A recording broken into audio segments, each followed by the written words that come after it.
Think fast. In the first rapid-fire episode of Beyond the Blitz, we quickly recap Week 6 of the 2019 NFL season and bring you our picks for Week 7. This is Beyond the Blitz.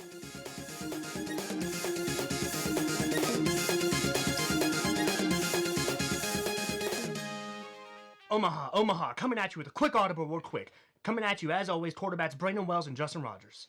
Giants, Patriots. Patriots beat the Giants 35-14. Nothing really to talk about with that one, as expected. Panthers beat the Buccaneers 37-26. Panthers move on to 4-2.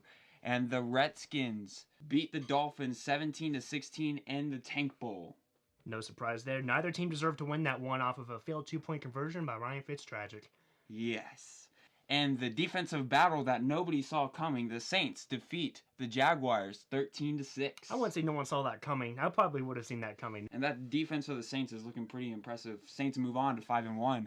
Ravens beat the Bengals 23-17. Bengals move to 0-6, and the Ravens move to the top division by 2 games at 4-2. And one of the games we're talking about now, the Seahawks defeat the Browns 32-28. The Seahawks remain impressive, 5-1 on the year. The Browns, on the other hand, are probably the most disappointing team this year. This is a very big pattern we've seen with the Seahawks. We saw it against the Steelers. They were down big in the first half, and then they come back. Browns up big in this game.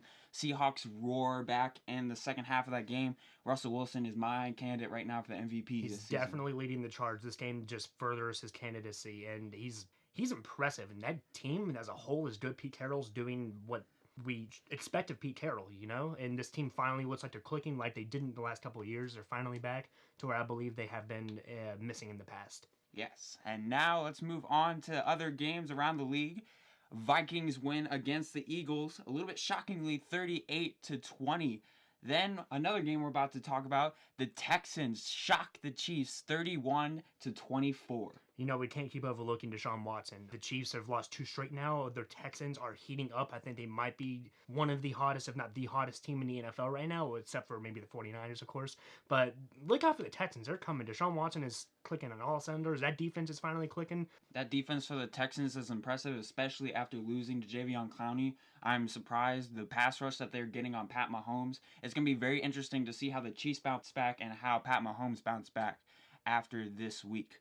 All right, so moving on to other games. The Cardinals defeat the Falcons with a missed extra point from the Falcons, 34-33.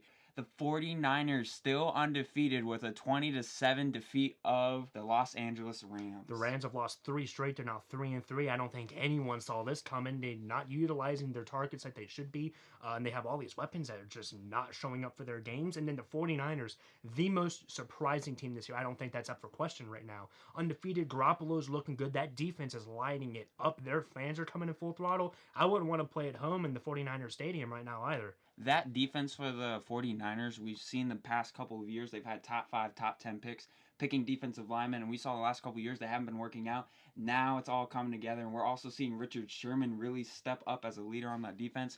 For the Rams, Jared Goff, 50 passing yards. Sean McVay is going to have to get with him and figure that out. Having Todd Gurley back will help that offense, but moving forward, I definitely want to see the Rams run the ball a little bit more. That will definitely help out Jared Goff. By the way, Jared Goff, I won my fantasy league even with you only scoring me 2 points. All right, so moving on, the Broncos shutting out the Titans 16-0. Marcus Mariota got benched. Yes, for Ryan Tannehill, who maybe on the uprising for a quarterback for the Titans. You never know. So the Jets won against the Cowboys, their first win of the season, 24-22. Jets, the second winless team to grab their first stub of the year, and against an overrated Cowboys team. You know, Dak Prescott, we are who I thought he was.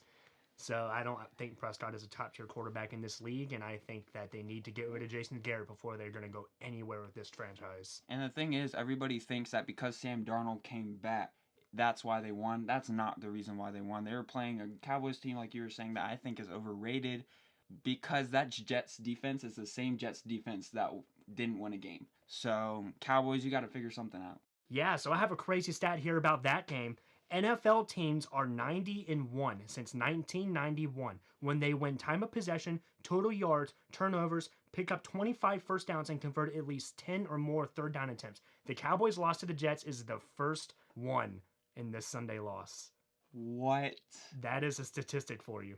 That is crazy. Wow, what a game. I'm sorry to all you Cowboy fans, but got to do something there. So the Steelers defeat the Chargers 24-17, an impressive Steelers defense, and that Chargers team hype over the offseason all going downhill right now. Absolutely. They're not going. Did you see the stadium in the Chargers? All Steelers fans. That's unacceptable if you're a Chargers fan. Show up to your games and support your team. Please. And then what I think was the game of the week, Packers-Lions. Packers nudged the Lions 23-22. The refs. Come on, refs. 2 imaginary hands to the face calls to win the Packers a game. Unacceptable, refs. It's Packers and the refs. The NFL needs to investigate this a little bit. It's always something fishy around Green Bay and refs. I'm sorry, but that's just... The Lions, yeah, they had a lot of attempts and they made nothing of it.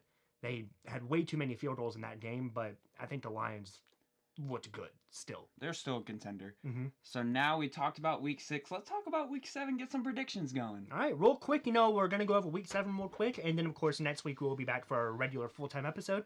But think fast. Chiefs at Broncos. Broncos get the upset. I think Chiefs did it back on track in the right way. Raiders visit Lambeau. Packers. Packers are in way too much of a roll right now. Packers, they start 6-1. Rams go to Atlanta.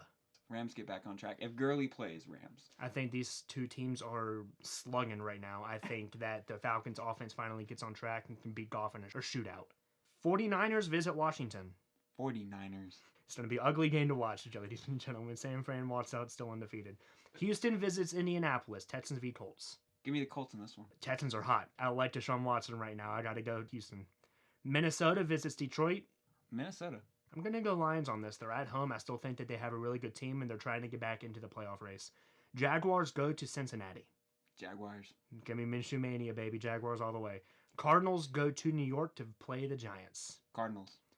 Give me the Giants. I think that they're going to pick back up. Miami goes to Buffalo. Buffalo. Bills, duh. The Chargers go to Tennessee to play the Titans. This is a game where the Chargers try to get back on track. I'd give it to the Chargers. I think that the Titans are very up and down. They win one, they lose one, they win one, they lose one. I think it's time they win one. I'm going to go Tennessee. The Ravens go to Seattle. Seattle. Give me the Seahawks. It's going to be the same way they've played all the AFC North teams. They're going to be behind for the first half, and then Russell Wilson's just going to explode in the second half. Here's an interesting game. The Saints go to Chicago. Teddy Bridgewater get his first loss of the season. He can't. I don't think he'll handle that Bears defense. Bears get the win. I keep saying this about Teddy. I think that they're going to keep failing. I think the Saints are going to eventually drop off, and then they miraculously pull one out. I think the Bears are, like I said earlier about a couple other teams, I think they're slugging right now. Give me the Saints. The Eagles go to Dallas. NFC East matchup. This is going to, again, 2 sluggish teams. Who's going to win? Whoever wins this game will most likely have control of the NFC East. Give me the Eagles in this one. I do not like Dallas right now. I do not like the Cowboys. Give me Eagles. And then Patriots go to Jets. The Jets did just upset the Cowboys, though. It will be closer than everybody thinks it will be, but the Patriots will win. The Patriots. That schedule is too easy. That defense is lighting it up, too. Sam Darnold with those 2 picks. Patriots win.